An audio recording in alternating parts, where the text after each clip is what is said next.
नमस्ते बच्चों, आज हम पद प्रकरण को पढ़ेंगे। पद प्रकरणम को आज हम जानेंगे। कारक के चिन्ह, सु विभक्ति, इन सब चीज़ों को जानेंगे। सु आदि प्रत्यय कैसे लगते हैं, इनकी जानकारी हम लोग लेंगे। अपदम न प्रयुजित, संस्कृत में अपद यानी जो पद नहीं है का प्रयोग नहीं होता है। संस्कृत में पद का ही प्रयोग होता है, अपद का प्रयोग नहीं होता है। जैसे राम गच्छति, यहाँ राम के स्थान पर अगर हम केवल राम का प्रयोग करते हैं तो यह गलत समझा जाएगा, वह सही नहीं होगा। धातु भिन्न प्रत्यय रहित अर्थवान शब्दों को प्रतिपादित कहते हैं। इसे संस्कृत में अर्थवद धातु प्रत्यय प्रतिपदिकम, इन्हीं प्रतिपादिक शब्दों के से विभक्तियों को प्रत्यय जोड़कर पद बनाए जाते हैं। जैसे राम है, इसमें सु प्रत्यय लगाकर हम लोग इनको बनाएंगे। 21 सु प्रत्यय है, उनको जोड़कर बनाएंगे। मैं आगे आपको बताऊंगी बच्चे। शुबंत प्रत्यय बनता है, बताऊंगी आपको। सुपिते अंगतम पदम, शुबंत और तिंगत के प्रत्ययों से युक्त शब्दों को पद कहते हैं। यानी शुबंत पद और तिब्बंत पद से यह बनेगा, उसको हम पद कहेंगे। प्रतिपादिक को ने सु और जस आदि सुप प्रत्ययों से लगने पर जो पद बनते हैं उन्हें शुबंत कहते हैं। शुबंत प्रत्यय मैं आगे आपको बताने वाली हूँ। तथा धातुओं में तिप, तस, झी आदि तिंग प्रत्ययों के लगने से जो पद बनते हैं उन्हें तिंगत प्रत्यय कहते हैं। शुबंत और तिंगत, ये दो प्रत्यय हम पद के लिए पढ़ेंगे।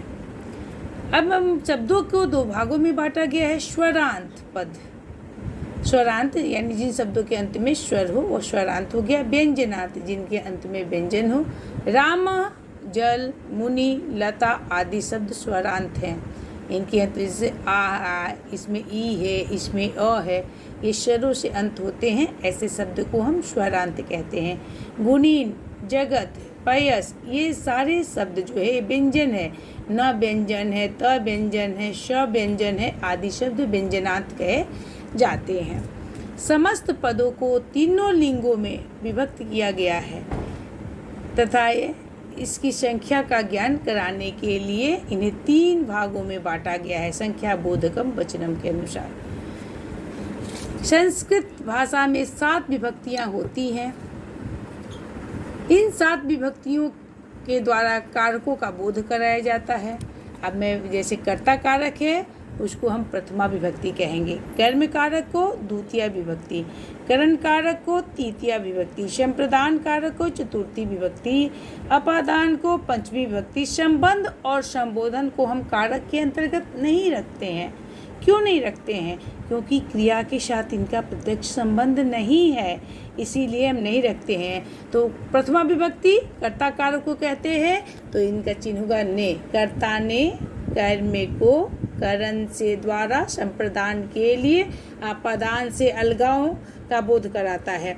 उसके बाद संबंध काके की, अधिकरण में पर, और संबोधन हे, अरे, अहो, अजी। संबोधन ने प्रथमा, यानी संबोधन में हमेशा प्रथमा विभक्ति का प्रयोग होता है।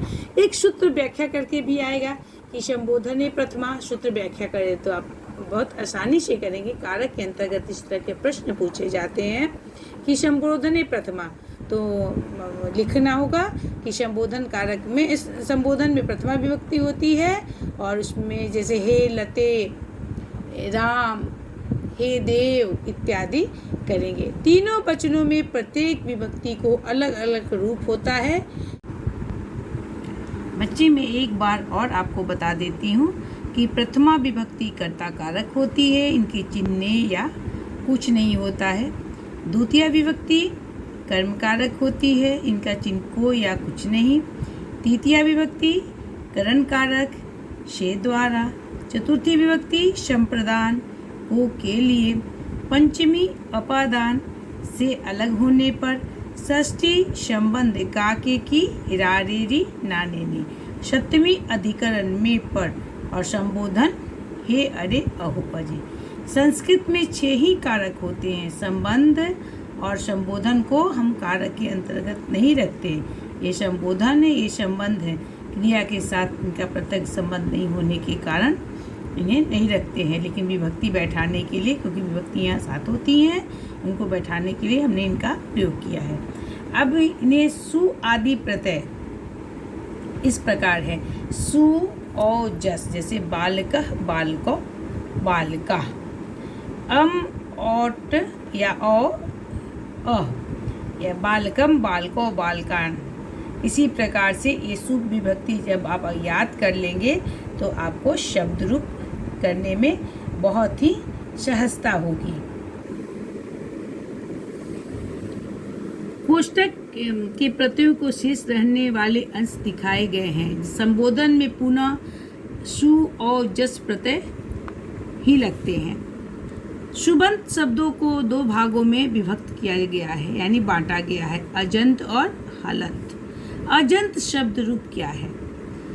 जिन शब्दों के अंत में अच यानी स्वर होता है उन्हें हम अजंत कहते हैं। जैसे देव, व प्लस अ देव, तो इसके उच्चारण में देव में अ आता है। देखिए यहाँ पर अ को पृथक किया गया है, इसलिए यहाँ पर ये अच शब्द हो गए और अकारांत पुल्लिंग शब्द हो गए। मुनि, मुनि में ई है, ये इनके अंत में ई है, इनके भी स्वरांत यानी अजंत हो गए। ये इनके अंत में ई का उच्चारण होता है, अजंत शब्द हुए। इकारांत पुल्लिंग शब्द मुनि हुए। हलंत, जिन शब्दों के अंत में हल किसे कहते हैं? व्यंजन को कहते हैं, व्यंजन वर्ण को कहते हैं, उन्हें हम हल शब्द कहते हैं। जैसे राजन, न जो है यह व्यंजन है, यहाँ अंत में न व्यंजन है, अतः यह हलंत है हुआ। इसी प्रकार आत्मन, विद्वस, मनस, वाच, पयस, गुणी आदि शब्द भी होते हैं।